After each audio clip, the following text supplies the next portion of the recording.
Iya. Selamat siang Bu. Ya, Apa kabarnya Bu hari ini? alhamdulillah sehat, senang, bahagia. Di sini Bu ya, hari ini Dian Fadriani, PGP Angkatan 10 ingin mewawancarai tentang dilema etika pengambilan keputusan nilai-nilai kebajikan modul 3.1. Terima kasih atas kesempatan Ibu Setiawati yang sudah ingin memberikan pengambilan keputusan di sekolah SD Negeri 6 Pantai ini. Ada beberapa pertanyaan yang ingin Dian Fadriani sampaikan kepada Ibu. Boleh Bu? Ya, sangat boleh. Ya, terima kasih Bu. Ini Bu ya, selama ini bagaimana Ibu dapat mengidentifikasi kasus-kasus yang merupakan dilema etika atau bujukan moral? Di sekolah tentunya suatu organisasi pasti mempunyai suatu masalah yang harus kita selesaikan. Namun dari semua itu saya untuk mengambil keputusan dari masalah-masalah yang ada di sekolah, baik dilema etika maupun bujukan moral, itu saya libatkan semua dari warga sekolah. Ya, jadi berarti Ibu selalu melibatkan warga sekolah yang ada di sekolah ya? Ya, baiklah.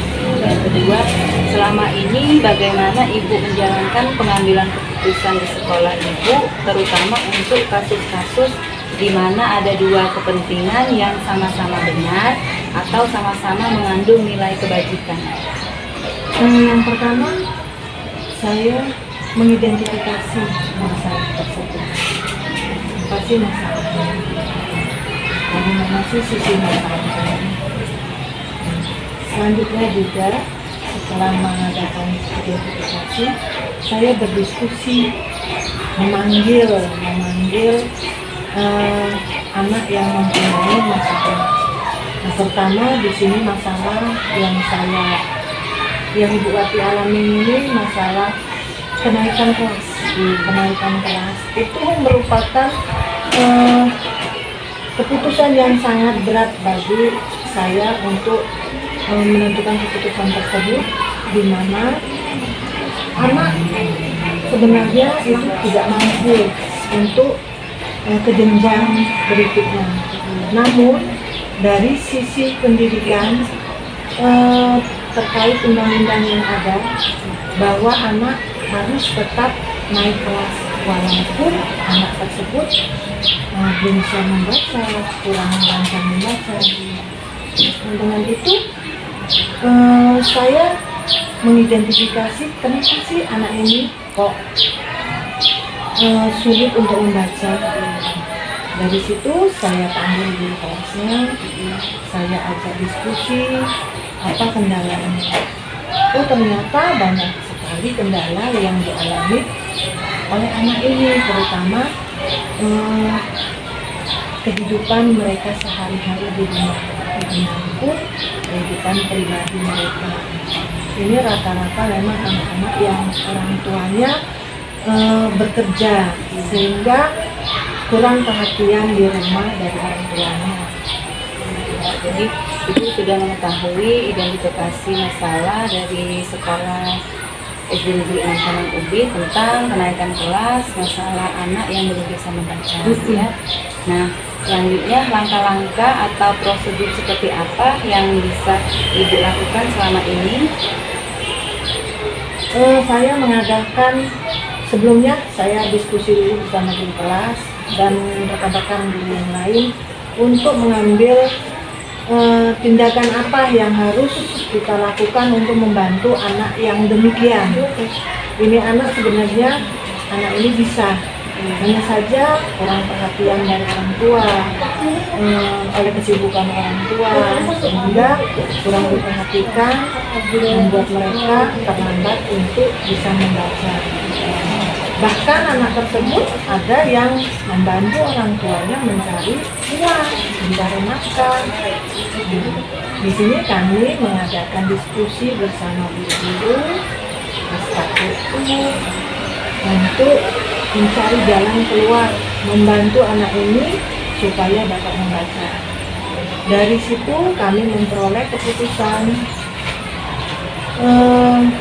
Kami adakan jam tambahan. Misalnya pada waktu pulang sekolah, anak tersebut diberi waktu 20 menit atau 30 menit untuk belajar membaca langsung sama guru kelasnya. Nanti ibu sudah memberikan jam tambahan ya kepada guru kelas dan sudah berdiskusi bersama guru kelas untuk anak tersebut bisa melanjutkan membaca di jam tambahan gitu ya. Berikutnya Bu, hal-hal apa saja yang selama ini Ibu anggap efektif dalam pengambilan keputusan pada kasus-kasus dilema etika? Hal-hal yang sangat efektif dalam mengambil keputusan itu yang pertama kita mengidentifikasi dulu masalahnya apa. Identifikasi Bu ya. Iya, mengidentifikasi masalah dari masalah tersebut, sudah itu mengobservasi, mengevaluasi,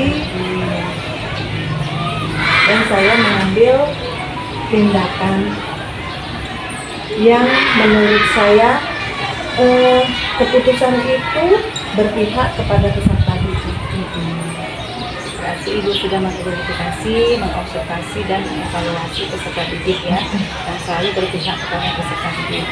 Baik Ibu, selanjutnya hal-hal apa saja yang selama ini merupakan tantangan dalam pengambilan keputusan pada kasus-kasus dilema etika? Tantangan yang terbesar itu bagi saya adalah wali murid yang kurang bisa diajak bekerja sama, ya mungkin karena kesibukan, karena kepentingan mereka. Jadi itu bagi saya tantangan yang sangat besar, karena kadang-kadang memanggil wali murid saja sulit sekali untuk datang ke sekolah. Padahal di situ kami memanggil mereka itu untuk memajukan atau mendidik anak mereka supaya bisa membaca lebih baik lagi. Nah, di situ tantangan saya. Kadang-kadang saya berpikir bagaimana ya bisa menemui wali murid sedangkan dengan kesibukan mereka bisa saya menggunakan yang namanya jemput bola. Saya mendatangi rumahnya. Kadang kalau terpaksa saya menjemput bola, datang berdiskusi kenapa anaknya mempunyai masalah, kesulitan dalam membaca.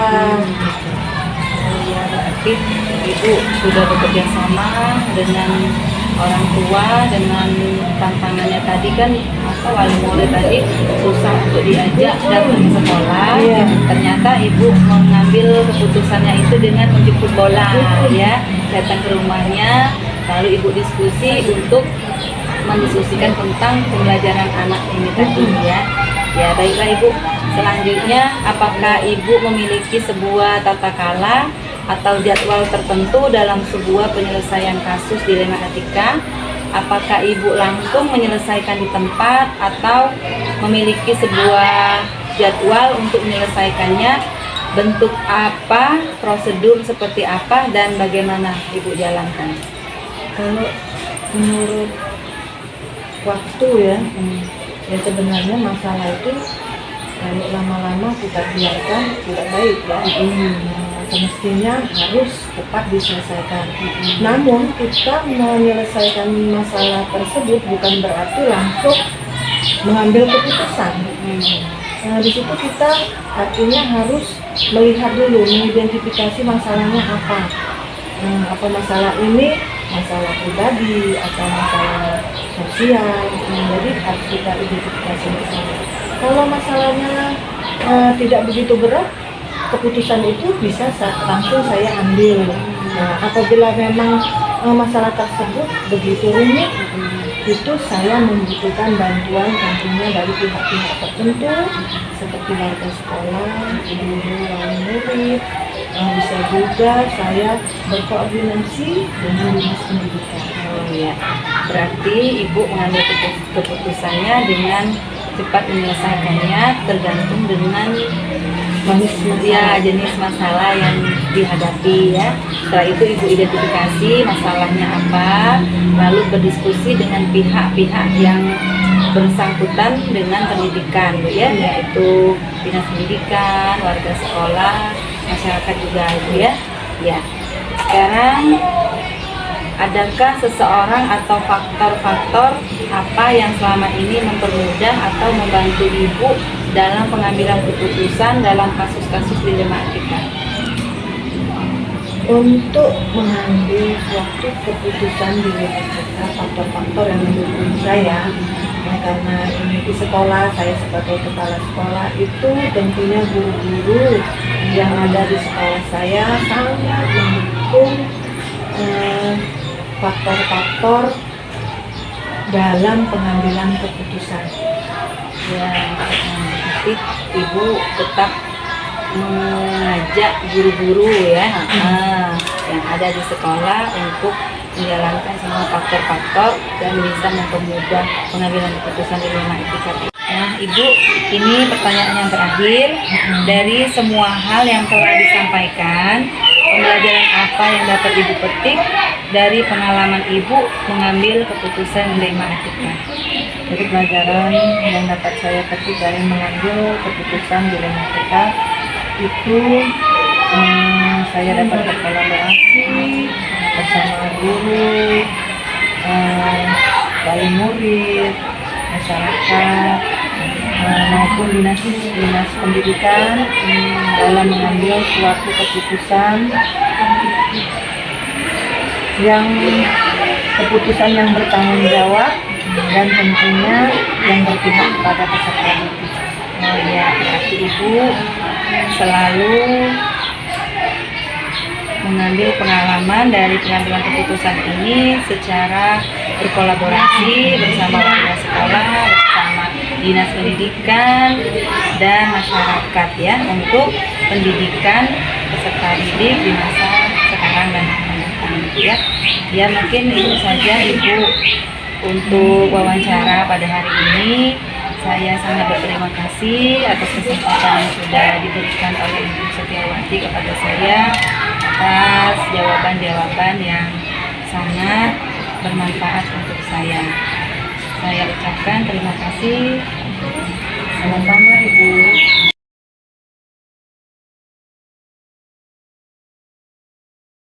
Warahmatullahi wabarakatuh. Selamat siang Bu Teti. Waalaikumsalam warahmatullahi wabarakatuh. Selamat siang. Apa kabarnya Bu?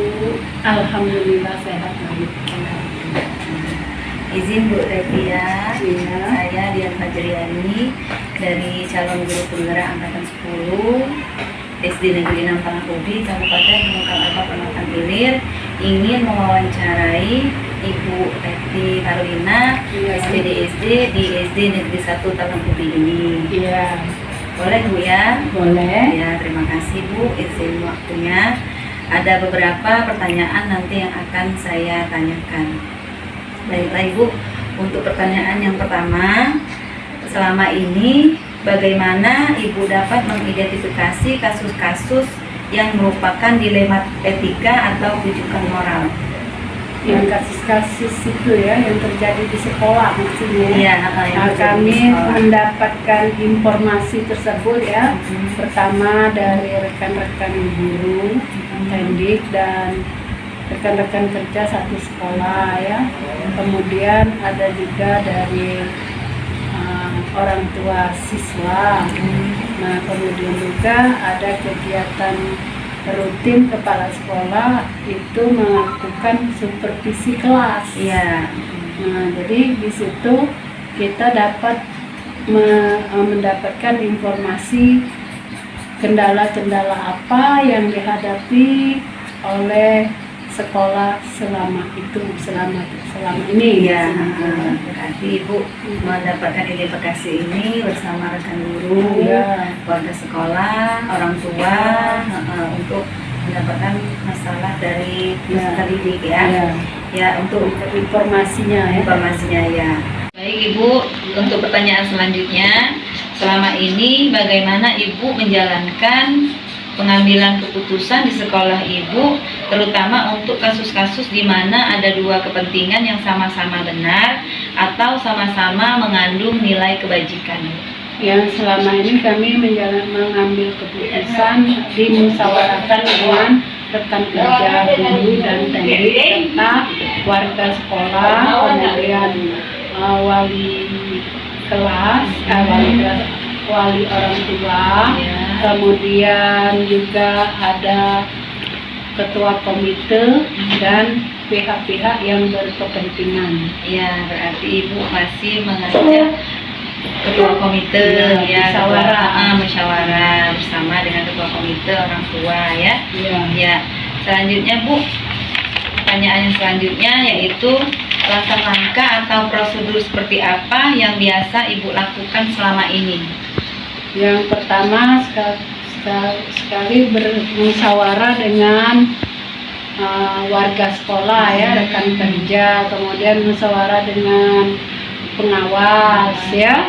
Setelah itu dengan dinas pendidikan dan orang tua siswa, dan siswa yang bermasalah tadi kita panggil duduk bersama untuk menyelesaikan kasusnya itu apa penyebabnya. Jadi tahu kita titik permasalahannya itu. Jadi siswa tersebut dipanggil duduk bersama untuk menyelesaikan masalah peserta didik tadi Ibu ya. Adanya pengambilan, ada komunikasi. Ya, adanya komunikasi. Baik Ibu, untuk pertanyaan selanjutnya, hal-hal apa saja yang selama ini Ibu anggap efektif dalam pengambilan keputusan pada kasus-kasus dilema etika? Hal-hal yang kami ambil yaitu dengan mengadakan penyelesaian kasus ya secara langsung, kemudian secara lisan, seperti tadi musyawarah, duduk bersama orang tua, guru, siswa yang bermasalah tadi. Kemudian setelah kita lakukan secara lisan, kita buat secara tertulis ya. Supaya ada bukti bahwa siswa itu sudah kita tangani permasalahannya itu, tidak dibiarkan saja. Jadi seandainya terulang, kita ada bukti bahwa bagaimana ke orang tua tadi, apa kita serahkan kembali anak tersebut ya. Jadi kalau memang tidak sanggup lagi, kita bina. Ya, apabila anak tersebut memang sudah Ya, tidak pokoknya lah sudah beberapa kali melakukan pelanggaran, Ya. tidak bisa lagi dibina, terpaksa dengan jalan akhir kita kembalikan kepada orang tua. Tapi kita usahakan itu adalah jalan terakhir. Iya. Tapi alhamdulillah sampai sekarang belum ketemu yang siswa seperti itu. Iya.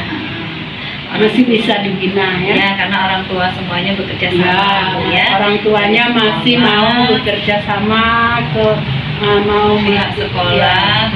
masih peduli dengan pihak sekolah ini. Jadi tidak semuanya diserahkan ke sekolah. Ya, betul. Baik Ibu, untuk pertanyaan selanjutnya, apakah Ibu memiliki sebuah tata kalah atau jadwal tertentu dalam sebuah penyelesaian kasus dilema etika? Apakah Ibu langsung menyelesaikannya di tempat atau Ibu memiliki sebuah jadwal untuk menyelesaikannya? Bentuk atau prosedur seperti apa yang Ibu jalankan? Kalau misalnya kalau ada kasus ya, kita tidak mungkin lah kasus itu ada kita jadwalkan. Itu ini nggak mungkin kan, nggak secara logika nggak mungkin kasus ini hari ini ada kasus. Benar ya. Ya kan kasus itu terjadi secara tiba-tiba. Spontan. Iya, spontan, tidak kita inginkan kan. Makanya kami tidak punya jadwal. untuk menyelesaikan itu. Kalau seandainya terjadi konflik, itu langsung kami selesaikan di hari itu juga, waktu itu juga.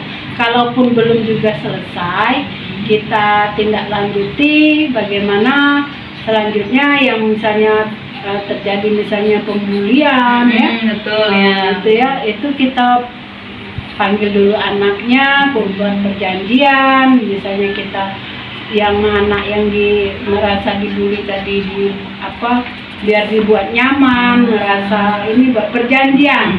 Pokoknya setelah itu kan setiap guru itu punya ada buku administrasi penyelesaian kasus. Jadi buat bahwa hari ini misalnya tanggal 7 bulan 8 2024 telah terjadi perselisihan kelas 6, misalnya namanya si Badu dengan ini, nah penyelesaian kasusnya sudah selesai. Ya, itu ditandatangani. Ya, ditandatangani, diketahui oleh ketua wali kelasnya beserta paling tidak wali kelasnya ya. Iya. Itu jadi istilahnya kalau ada masalah itu langsung diselesaikan ya. Kita tunda-tunda. Jangan tunda. Jadi sesuai dengan tapi setelah ini kita buat catatan. Iya. Biar ada bukti dari kita sekolah Bu ya. Oh, ada penyelesaian. Ya. Nah, untuk pertanyaan selanjutnya yaitu, adakah seseorang atau faktor apa yang selama ini mempermudah membantu ibu dalam pengambilan keputusan dalam kasus-kasus dilema etika ini? Nah, kami yang membantu semua rekan kerja kami, alhamdulillah membantu apabila jadi ada satu masalah itu semuanya peduli ya. Tidak ada yang cuek, misalnya ada live kasus kelas 6 itu dia lagu kelas 6 yang menyelesaikan, tidak, itu semua ikut ingin tahu ada apa. Jadi kami saling mendukung kalau ada suatu kasus ya atau misalnya permasalahan, jadi diselesaikan secara bersama dengan pengambilan keputusan yang terbaik. Iya, berarti semua ikut andil Ibu ya. Semua warga sekolah ikut andil, peduli ya. Iya, peduli. Nah, ini Bu ya, sekarang ada satu lagi pertanyaannya dari saya, yaitu dari semua hal yang telah Ibu sampaikan tadi, pembelajaran apa yang dapat Ibu petik dari pengalaman Ibu mengambil keputusan dilema etika? Kalau pengalaman yang kami ambil selama ini tidak lepas dari musyawarah. Jadi musyawarah untuk menentukan hasil keputusan yang terbaik. Jadi apabila ada misalnya kritikan, misalnya pantangan di kemudian hari, kita tidak berdiri sendiri. Betul ya. Kita ada sama-sama, ada rekan bahwa memang ini keputusan bersama, sudah kita selesaikan secara bersama-sama. Artinya kita itu tidak bisa mengambil keputusan secara sendiri, secara bersama, dan di samping itu juga keputusan itu dinilai itu adalah yang terbaik.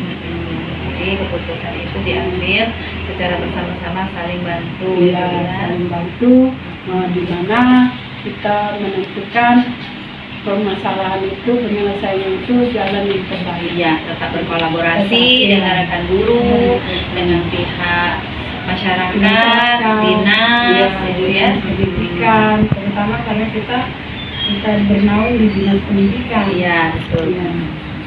Mungkin ini saja Ibu pertanyaan-pertanyaan untuk wawancara kita pada siang hari ini. Saya ucapkan terima kasih atas waktu dan kesempatannya, di mana jawaban-jawaban yang sudah Ibu berikan kepada saya itu sangat bermanfaat untuk saya. Semoga pertemuan kita pada hari ini bisa menjadi pertemuan yang abadi ya. Bisa bertemu kembali. Ya, bisa bertemu kembali, silaturahminya tetap berjalan. Terima kasih untuk itu saya ucapkan Assalamualaikum warahmatullahi wabarakatuh. Waalaikumsalam warahmatullahi wabarakatuh.